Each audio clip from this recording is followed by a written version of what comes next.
Okay mga kapatid, ito pala yung nangyari, no. Dito pala sa Pilipinas, na-dismiss po yung mga kaso ng ating Pangulong Duterte. Kaya siguro gumawa sila ng paraan kaya dinala nila sa dahig ang ating Tatay Digong. Galing po ito sa Pinas News Insider pero syempre tinignan ko din muna. Sinimplihan ko lang ito sa ChatGPT mga kapatid kasi tinanong ko dito na meron bang mga na-dismiss na kaso ang ating Pangulong Duterte. Si Rodrigo Duterte, sabi ko ng ganon. Sabi niya man ng ganyan, nag-reply siya, Ombudsman complains tungkol sa death squad at human rights. May ilang reklamo na inihain laban kay Rodrigo Duterte, kaugnay ng alleged Davao Death Squad, yung DDS, no? Davao Death Squad, extrajudicial killing. Ilan sa mga ito ay na-dismiss, sabi ng ganon, no? O hindi umusad dahil kulang sa ebidensya. Samantalang sa ICC, din nila doon, kahit kulang-kulang yung mga ebidensya or to follow up yung mga ebidensya, basta naidala nila doon si Tatay Digong ho natin. Kaya pala doon nila dinala kasi dito, talagang yung batas kasi dito sa Pilipinas, umuusad pa. No? Yung Supreme Court, yung Supreme Court. Pero kadalasan kasi ngayon, yung ginagawa ng mga taga-kabila, minamagic. No? Pero pag hindi pumapabor sa kanila, gumagawa sila ng mga magic, no? Kung hindi pumapabor sa mga taga-kabila, no?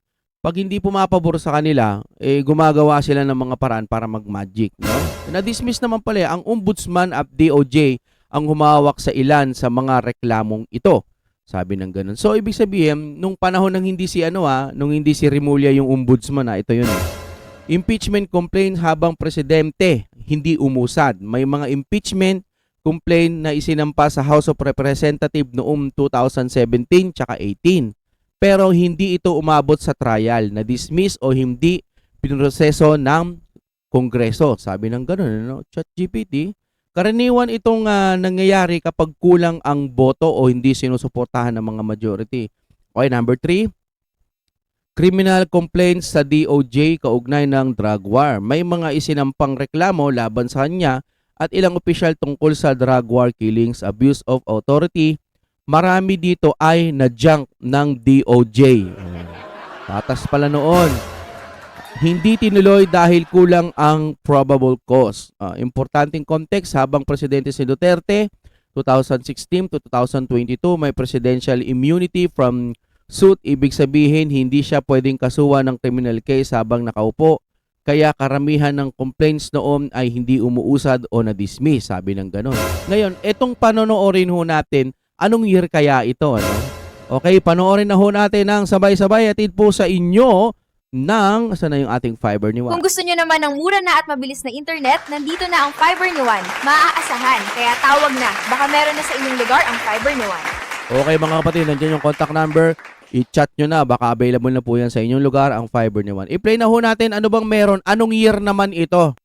Ito ang balita ngayon, trending at pinag-uusapan ngayon sa mundo ng social media. Ang di umano'y balita, Korte Suprema, tila ginimbalang lahat na kumakalaban sa dating Pangulong Rodrigo Duterte matapos subukang idiin patungkol sa kaso ng AGK. Ang dating Pangulong si Rodrigo Duterte tila nasampal ng katotohanan at kahihiyan ang ilang makakaliwang grupo matapos ang kumpirmadong anunsyo na binasura na at gawing final ng Korte Suprema ang desisyon nito na hindi nabuksang muli ang mga kasong pinipetisyon laban sa dating Pangulo na si Rodrigo Duterte. Pero bago ang lahat, kung bago ka pa lamang sa aming channel, please huwag kalimutang mag-like, subscribe at i-click ang notification bell para mas maging updated ka palalo sa lahat pa ng bagong video na i-upload namin. At eto na nga mga kababayan, tiniyak na mismo ng Korte Suprema ang desisyon kung saan kinumpirma na ang dismissal of human rights petition laban kay dating Pangulong Rodrigo Duterte ay tila hindi na ito maaring buksan pa ng kahit na sino. Ibinasura ng 14th Division of Court of Appeals noong June 28, 2018 ang mga petisyong inihain laban sa dating Pangulong Duterte.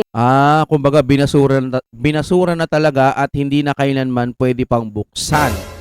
2018. So kaya pala ang ginawa nila, minagic nila, pinunta nila doon sa dahig. Ayon ho sa ating pagkakaintindi. Patungkol sa tila pagkasawi ng mga kilalang aktivista di umano, ayon mismo sa desisyon ng Korte Suprema, tapos na at hindi na kailangang buksan pa ang kasong ito dahil bukod sa nakalagay na sa Supreme Court books ang nasabing desisyon ng 14th Division, may mga datos na magpapatunay na mahina ang mga kasong isinampa laban sa dating administrasyong Duterte, kaya't naging final and executory ito noong April 29, 2024. Sinubukan pa ng grupong karapatan na i-revert ang So, nung 2024, ito pa, nadagdag na ho pala natin, no? Ayan, galing dito sa Pinas News Insider. 2024, so presidente na niyan si PBBM. Diba? nasabing desisyon ng Korte Suprema, ngunit hindi na ito pinahihintulutan pa ng pinakamataas na kapulungan dahil tapos na ang laban at tuluyan na nilang ibinasura ang mga kaso laban sa dating Pangulo na si Rodrigo Duterte. Ayon pa sa kumpirmadong balita na inilabas online ng Enquirer.net, dismissal of human rights petition versus Duterte reaches finality. The dismissal of petition for protective writs filed by several human rights group where former President Rodrigo Duterte was impleaded has attained finality. In a document made public Thursday, the Supreme Court has already released the entry of judgment for the case of which a decision has become final and executory on April 29, 2024. Under court rules, an entry of judgment means the decision was already recorded in the SE's book and can no longer be appealed or revised. The case was about the petition for review filed by Karapatan Rural Missionaries of the Philippines, RMP, and Gabriela that sought a reversal of the Court Appeals decision dismissing their petition for writs of amparo and habeas data to protect their members.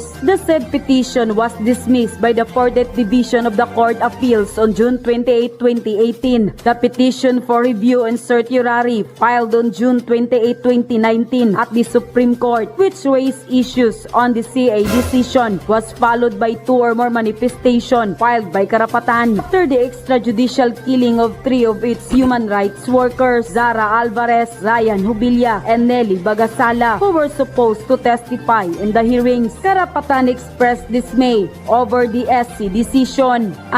Sa puntong ito ay magbibigay tayo ng Okay.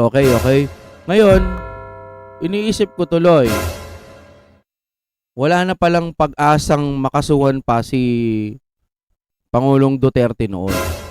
Ngayon, kung ganun katatalino ang mga taga-Supreme Court, ngayon kung dismiss na pala, wala na pala lahat, bakit ipinasa pa nila doon sa ICC na wala naman tayong jurisdiction doon? So para siyang mga guni-guni na hindi maipaliwanag kung paano nangyaring naipadala sa dahig si Tatay Digong, gayong hindi naman na tayo sakop ng ICC. Kesyo meron pa silang pa FBI etc. kung ano pa man ang mga pinagsasabi nila, kaya napunta sa ICC. Ang gulo, no? Talagang gagawin lahat nila para lamang pumawala ang impluwensya ng ating Tatay Digong. Pagdating po siguro to, parang paghahanda nila to sa 2028. Ewan ko ba kung sino pa yung may mga nagagawa dito sa Pilipinas, yun pa yung ginaganyan nila. Para sa kanila siguro, itong pagiging presidente ni PBBM, paldo sila, no? Jackpot. Kaya ang dami po sa tingin ko lang, ano? Parang ang daming nakikinabang sa kanyang pagka-presidente ngayon. Okay, susunod na update ho natin galing ito kay Kuya Sir Ka Eric natin ng SMNI News. Former President Duterte pwedeng maparelease ng maaga mula sa ICC detention. Maaga, mukhang matagal na, no? Matagal na siyang nakakulong doon, no? Gusto namin ho ng talagang magandang balita. Hindi pwedeng maaga kasi matagal na siya doon. So, masyado nang late dahil wala namang mga ebidensyang malalakas, pero wala, nakakulong ang ating Tatay Digong. Pasadahan muna natin to ng konti, mga kapatid. Alamin ho natin. update hinggil dito sa motion to release na ni-request po ng legal team ni Pangulong Rodrigo Duterte sa ICC Chamber of Judges. Tingnan natin, baka matagal na rin ito eh. Dahil po nasa stage pa lamang ng pre-trial si Pangulong Duterte, ay hindi naman nararapat na ikulong siya, na parabagang siya'y guilty na. Pero mag-iisang taon na po sa darating na March 11, si Pangulong Duterte ay illegal Oo nga, na nakakulong sa pagtingin ko personal, at ganun din po yata ang sharing of opinion ng iba nating mga kababayan, ng maraming kababayan natin na illegal na pinadukot, kinidnap, pinatapon at illegal na pinakulong sa isang bogus entity na ang tawag ay ICC, na wala naman tayong anumang treaty obligation sa ICC, mga kababayan. Oh, wala talaga, wala nang kaugnayan o kahit na ano pa man, pero paano nangyari yung ganun. Nahiring na rin to ni Madam Amy noon, pero wala eh. Parang ano bang nangyari? Bakit ganun? Parang walang nangyayari. Sabi naman ni BP Sara dati, naaalala ko, tutulungan daw tayo ni Madam Amy na mapalaya si Tatay Digong. Sa papanong paraan na narinig ko yun eh kay BP Sara. No? Pero ano na hong nangyayari? Ano na pong update? Yung sa amin lamang. Kasi alam nyo, yung pagkatanda ng ating Tatay Digong, matanda na, hindi na delikadong tao yan eh. Kung sa inaakala nila sa inaakala nila. Sana pakawalan na nila matapos na tong ginagawa nila sa ating Tatay Digong. Hindi deserve ng 80 years old, mag-81 na ba, no? Na makulong ng ganyan. Halo-halo na ho ang nasa isip ng ating Tatay Digong. Nasaktan na rin ang taong bayan. Pero magpasa hanggang ngayon, itong administrasyon na to, wala naman tayong nakikitang magandang or major project na nagagawa. Yung mga ipinapalabas ng mga bias media, hindi natin alam kung ba't nagkakaganyan sila. Lalo na to si Manang Claire, iibayin ko nga ng content to, pero banggitin ko na rin si Manang Claire. May nakita kasi akong post na sabi ng ganun, ang anak daw ng most corrupt, no? So parang binabanatan niya si BP Sara. Pero most corrupt yung binanggit niya eh. So ibig sabihin, kapag sinabi mong most corrupt, kilala mo na kung sino yung most corrupt. Oh, Ginoogle search ko to eh. English nga yung sagot eh. Ngayon, pinatagalog ko. Sabi ko ng ganun dito. Ayan. Eto. Most corrupt. Ayan, tinanong ko. Batay sa mga makasaysayang tala, mga ulat international at mga survey, si Ferdinand Marcos Sr. ay malawak na itinuturing na pinakakorap ng Pangulo sa kasaysayan ng Pilipinas. Guinness World Record, Ferdinand Marcos at Imelda Marcos ay kinikilala ng Guinness World Record para sa pinakamalaking pagnanakaw mula sa isang pamahalaan. Aray ko. Ang dami nito, di ko nababasahin. Sa susunod na vlog ko na lamang po yan. Titignan ho natin. So si Manang Claire, nagsasalita na naman siya sa hangin. Ewan ko ba yan. Mga kapatid, palike po ng ating video. Sobrang maraming salamat sa inyong panonood. Nagtataka ako anong nangyayari sa ating channel. Siguro,